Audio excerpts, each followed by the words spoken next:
دوستو، کائنات کے تمام اہل مذاہب فکر و نظر، تصور و تصوف کے نزدیک قابل قبول حقیقت یہ ہے کہ عقل اور علم کے ہی بنا پر انسان کو امتیاز اور اعزاز ملا ہے، اور تمام مخلوقات میں سے اشرف المخلوقات کا لقب اسی انسان کو عطا ہوا ہے۔ اور رب الکائنات کے اس احسن تخلیق کی ذہنی پختگی اور کشاد بینی کے لیے خدائی کائنات نے اسے عالم کی تحقیق اور حقیقت کے ادراک کا حکم فرمایا۔ کائنات میں موجود تمام اسرار و رموز، وہی، الہام، تصور، تشکیک اور ہر لامعلوم کو معلوم کا زیور پہنا کر اسے ہر عام و خاص کے لیے دستیاب رکھنا ہی علم اور علم کی بنیاد مانا جاتا ہے۔ علم جاننے والے کو عالم، تمام کائنات کو عالم، جنڈے جسے قوم یا قبیلے کی پہچان ہو اسے علم، اور خود مالک کائنات کو علیم کہا جاتا ہے۔ غرض علیم یا عالم کی پہچان صرف حصول علم سے ہی ممکن ہے کہ بے علم نتوان خدا را شناخت۔ موجودہ ایام وبا کے خطرات کو مدنظر رکھتے ہوئے حکومت نے احسن طریقے سے لاک ڈاؤن کا انتظام کیا۔ اس کے باوجود بھی انتظامیہ نے اسکولی بچوں کو درس تدریس سے جوڑے رکھنے کی غرض و مقصد سے ہر کوشش، جیسے online classes, learning management system, radio, television کو بروئے کار لایا۔ مگر یہ بھی ایک حقیقت ہے کہ 2G سپیڈ پر چلنے والا زوم کلاسز نے تو اساتذہ کو اپنے ہی شاگردوں کے سامنے مظلوم بنا دیا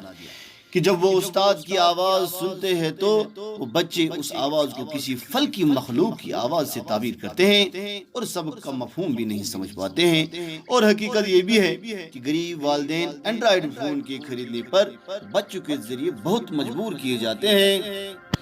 جس خطے میں پہاڑی بستی کے طلبہ کی تعداد 40% سے بھی زیادہ ہو، جہاں آج بھی اکثر جگہوں پر بجلی کی ترسیل کے لیے لکڑی کے کھمبے موجود ہیں، اور وہاں ٹی وی اور کیبل کی سہولت دستیاب ہونا بہت ہی دشوار ہے۔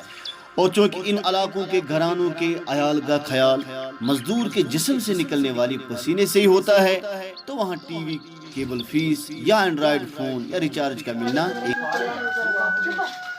ہم پہاڑی بستی سے بول رہے ہیں۔ آج سکول بند ہے۔ حکومت نے اچھا کیا ہے کہ سکول بند رکھے ہیں۔ ہمیں پڑھائی سے پہلے اپنی صحت کا بھی خیال رکھنا چاہیے، لیکن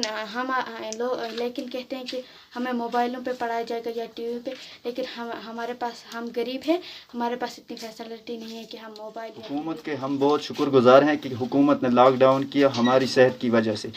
ہمیں حکومت سے کوئی شکوہ گلہ نہیں ہے، نہ ہی استادوں سے ہے،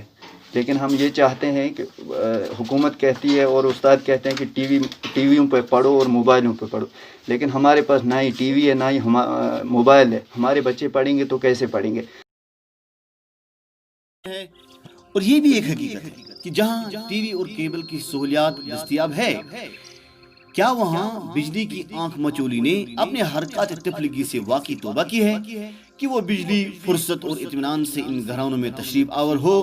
کہ بچے ٹیلی ویژن کو اختتامی کلاس تک پورا دیکھ سکیں؟ ہاں،